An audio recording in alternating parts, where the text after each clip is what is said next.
Okay, today we're going to make a double pinch pot. So I'm going to show you all the different techniques that you'll need to employ to do so. As you see right now, we have two blocks of clay, or two pieces of clay. One is a ball, one is a cube. I'm going to show you how to transform this cube into a ball that looks like this. We don't want to ever roll a ball of clay around our hands because that will dry the surface and then you'll have cracks when you try to work with the clay. So I'm going to show you how to do this very efficiently and not dry out the surface.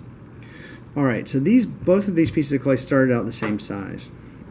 In order to transform this one into this, I'm going to set this one off to the side, we will hold this in our hands and we'll use our hands like cups, both of them, and we will strike the corners.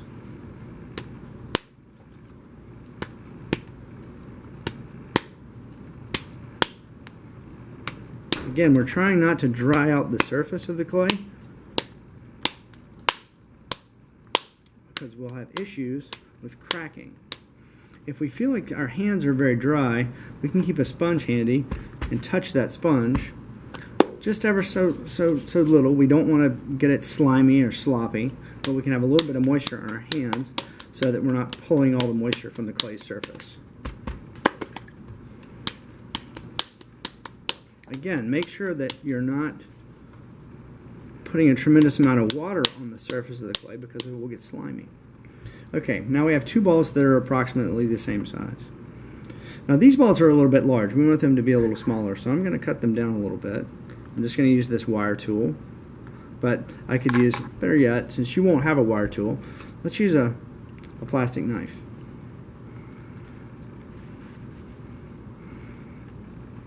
We can cut some of that clay off. We'll set that to the side because we can use it. And now if we have an area like this that we've opened up, we have to be very careful about that.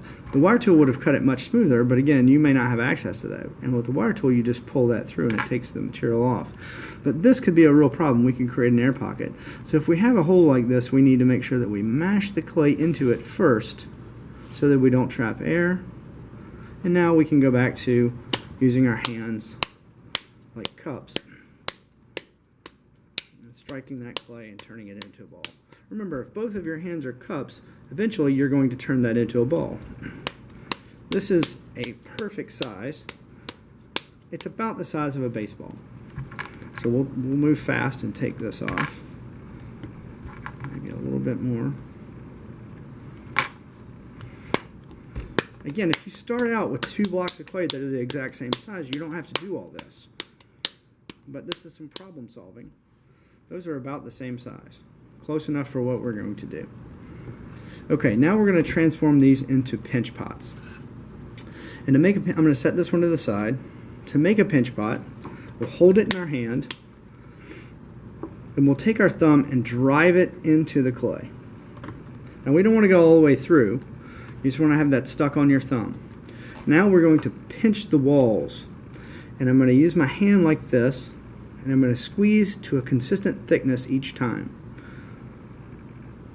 And I'll turn it, squeeze, turn it, squeeze, turn it, squeeze. Now I've got this opened up a little bit. It's rough, but I'll continue to use that same technique to turn and squeeze until I get very consistent wall thicknesses. This is all about feel. It's about touch and feel. Knowing how thick the walls are.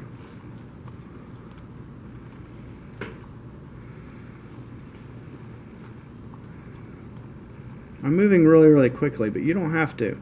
I'm quick because I've done this quite a few times.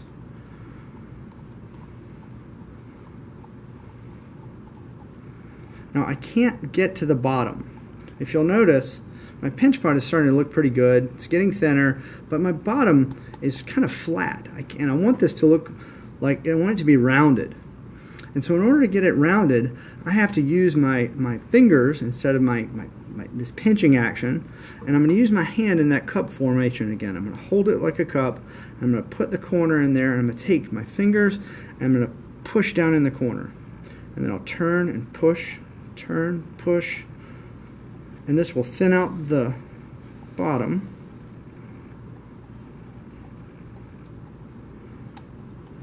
And now I have pretty consistent wall thicknesses, including down here at the bottom. You'll notice that it's round now, whereas before it was squared off, very blunt and flat. Now I've got this little rim right here because my thumb is shaped like this. So I'm going to take my hand and I'll support the clay and I'm going to mash that into the wall. I'm just going to push it in. One thing you don't want to have with a pinch pot, especially with a double pinch pot like this, we're going to put two of them together. You don't want to have walls that are really, really thin. You want to maintain some thickness up here. You want to have them about as thick as my pinky, or if you have small hands, maybe your index finger. I'm just going to do some final pushing here. The surface isn't perfect, but I know, mostly from experience and feel, but also visually, that my walls are consistently thick.